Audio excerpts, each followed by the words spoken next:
गुरु रामदास पातशाह जी का बड़ा प्यारा बचन तुसी अक्सर पढ़ते हो।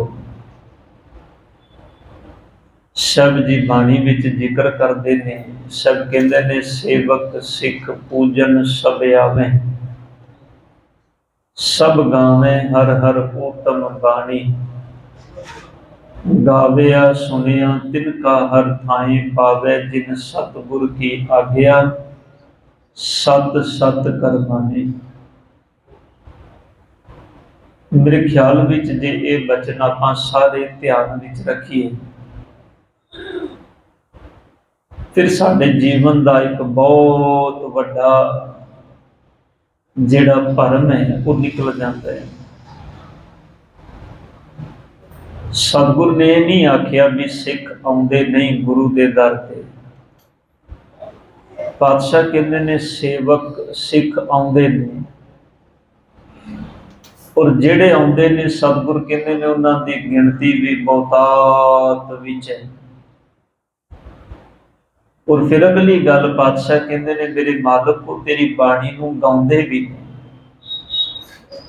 ध्यान देना शब्दां नूं समझना भी सेवक सिख पूजन सब आवे, सब गावे हर हर उत्तम बाणी।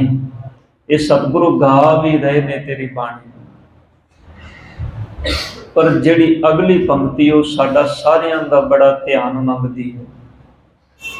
पातशाह कहते ने गाविया सुनिया तिनका हर थाई पावे।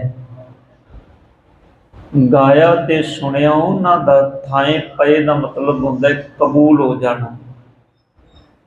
जिवें कोई बंदा बड़ी मेहनत मुशक्कत करे किसी काम नूं लैके, ते उहदी कीती मेहनत मुशक्कत दा उहनूं फल बड़ा चंगा मिल जाए, ते ओह कहदा भी मेरी घाल थाए पै गई, मेरी कीती मेहनत सफली हो गई।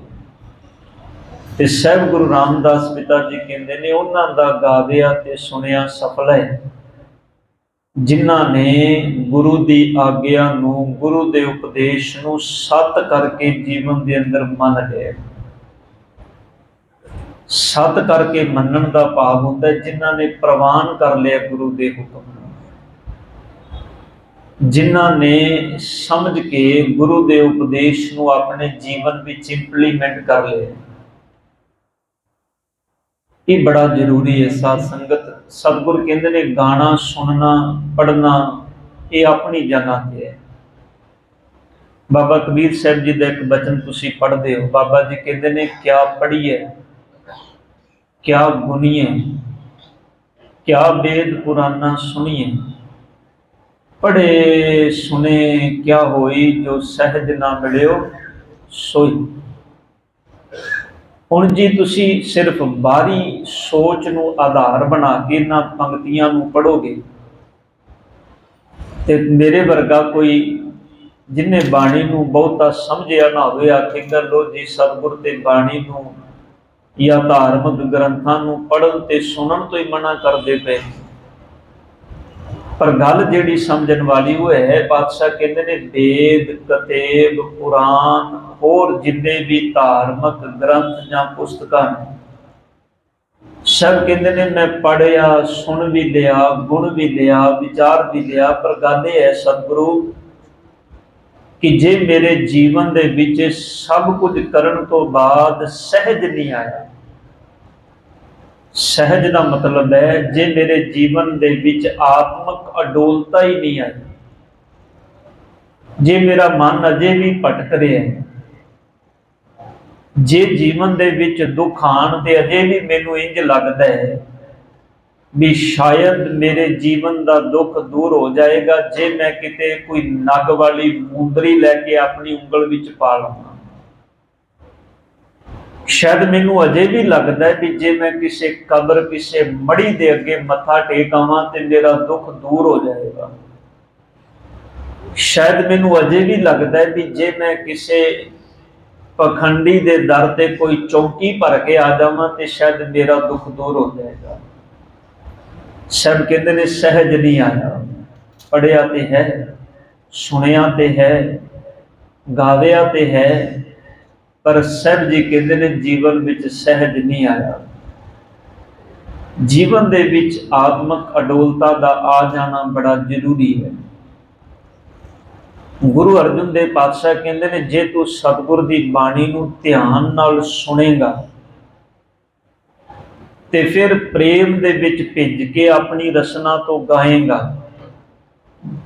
गुरु अर्जुन साहब कहते ने, गुरु दे दर तो तेनू 3 दातां मिलणगियां। ध्यान देना, गुरु दे दर तो तेनू 3 दातां मिलणगियां।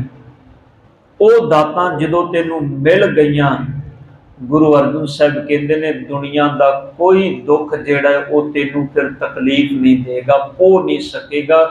साहब कहते ने, मैं गारंटी नाल कहना तेरे जीवन दे विच दुख आएगा ही नहीं। पुछ लो धन गुरु ग्रंथ साहिब पातशाह जी की पावन बाणी कोलों, पुछो धन गुरु अर्जुन देव पातशाह जी कोलों, सतगुरु जी कृपा करके दसो, असी ते सब यही चाहते हैं भी जीवन दे विचों दुख निकल जाए, जीवन दे विच सुख आ जाए। सतगुरु जी फिर केड़ा कर्म करना पएगा? साहिब पातशाह कहते ने, काम कर, परिपूर्ण परमात्मा दे अमृत गुणां नूं अपनी सरसना तो जपिया कर, अपने इस रसना तो मालिक दे गुण गाया कर। बचन बड़े प्यारे ने साहिब दे, बड़ी बारी आप हुक्म रूप विच भी सरवण करदे हो। टोडी राग दा पावन बचन है। साहिब कहते ने, रसना गुण गोपाल निध गायन। वो जिहड़ा धरती नूं पालन वाला, वो करता करतार परमात्मा अकाल पुरख एक ओंकार वो दाता है। साहिब कहते ने, उस परिपूर्ण परमात्मा दे अमृत गुणां नूं भाई अपनी रसना तो गाया कर, अपनी सरसना तो चेते करया कर। उनके कीमती गुणां नूं, उनके कीमती बचनां नूं, उनके अमृत बचनां नूं अपनी रसना तो ध्याया कर। ते सतगुरु जे मैं ध्यावां, जे मैं जपां, बड़ा एकाग्र होके, बड़े प्यार विच भिज के, बड़े प्रेम विच भिज के मैं गा लवां, चेते कर लवां, याद कर लवां। ते सतगुरु जी कहंदे ने, शांत सहज रहस मन उपजियो। आ चीज़ां तेरे मन विच पैदा होंगी। इंज समझ लो भी जिवें बच्चा पढ़दा है ना क्लास विच जाके, ते वो अपने उस क्लास दे अंदर किस कंडीशन विच है, किस अवस्था ते खड़ा होया। जो एग्जाम होंदे ने ना, ते एग्जाम तो बाद जो रिजल्ट आता है ना, ते पता लगता सी, सारे बड़े उत्सुक होने हैं कि बेटा तेरा रिजल्ट आया है, दिखा ते सही तेरे किन्ने किन्ने नंबर आए ने, किस किस सबजैक्ट विच तू चंगा कीता है ते किस सबजैक्ट विच तू माड़ा कीता है। जो मार्कशीट सामने आती है ना, हर माँ बाप वेखते ने भी साडा बच्चा खड़ा किस थां ते है। गुरु कहंदा, तू बाणी ते पढ़ रहे हैं, तू बाणी गा ते रहे अपनी रसना दे नाल। हुण सतगुरु कहंदे ने, जे तू वेखना चाहना है ना भी तू खड़ा किस जगह ते है, भाव तेरा अंदर किन्ना को रब नाल जुड़े है, मालिक नाल जुड़े है, उपदेश नाल जुड़े है, ते सतगुरु कहंदे ने फिर आ चीज अपने अंदर समझ ले, परख ले, वेख अपने निज विच ध्यान मार के भी तेरे कोलों ये दातां आईयां ने, तेरे अंदर ये दातां पैदा हुईयां ने, ये बाहरों नहीं आनियां कितों। साध संगत बाहरों कितों नहीं। अज सारी दुनिया बाहर भटक रही है संसार विच, मैनू फलानी थां तो कुछ मिल जाए, मैनू फलानी जगह तो कुछ मिल, सारी दुनिया बाहर। सतगुरु कहते ने, बाहर है ही कुछ नहीं। सतगुरु जी फिर कित्थे है? पातशाह कहते ने, सब किछ घर में बाहर नाही। किन्ने सिंपल बचन ने। हुण इस तो ज्यादा सौखा तो मेरे ख्याल च कोई भी नहीं समझा सकता ना। सत्संगत इस तो ज्यादा सौखा की कोई समझाएगा? असीं कहने सानू बाणी समझ विच नहीं आउंदी। इस तो सौखा कोई समझा सकता है जो सतगुरु सिंपल जी गल कर रहे हैं भी सब किछ घर में। पातशाह कहते हैं सब कुछ तेरे घर विच है, बाहर ना ही। सतगुरु कहते हैं बाहर है ही कुछ नहीं। ते सतगुरु जी मैं तो बाहर भटक रहा। साहब कहते हैं बाहर ढोला जे बाहरों लभेगा तो बादशाह कहते हैं भरम भुला ही, तर भरमा विच पिया रहेगा। हुण तेरे ऊपर डिपेंड है भी तू भरम विच जीवन गुजारना है कि तू धर्म तक पहुंचना है। ये हुण साडे सारियां दे उपर है। ਅਸੀਂ ਭਰਮਾਂ ਵਿੱਚ ਜੀਵਨ ਲੰਘਾਉਣਾ ਚਾਹੁੰਦੇ ਹਾਂ ਕਿ ਅਸੀਂ ਸੱਚ ਵਿੱਚ ਉਸ ਮੈਂਟਲੀ ਅਵਸਥਾ ਨੂੰ ਪ੍ਰਾਪਤ ਕਰਨਾ ਚਾਹੁੰਦੇ ਹਾਂ, ਉਸ ਆਤਮਿਕ ਸੁੱਖ ਨੂੰ ਮਾਨਣਾ ਚਾਹੁੰਦੇ ਹਾਂ ਜਿਸ ਆਤਮਿਕ ਸੁੱਖ ਨਾਲ ਸਤਿਗੁਰੂ ਜੀ ਸਾਨੂੰ ਜੋੜ ਰਹੇ ਨੇ।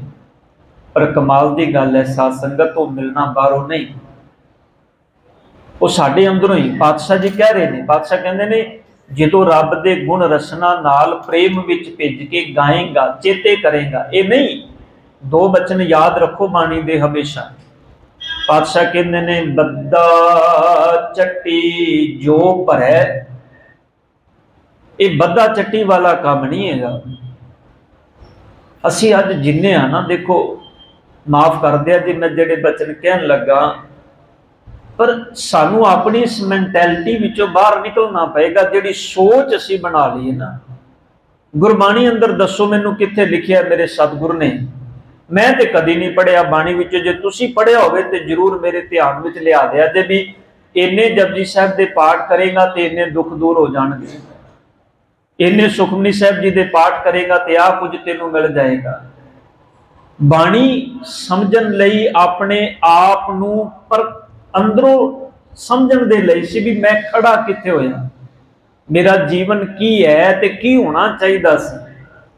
ध्यान देना, दो चीज़ां देखणियां ने ना, मैं की हाँ ते मैं की बनना है।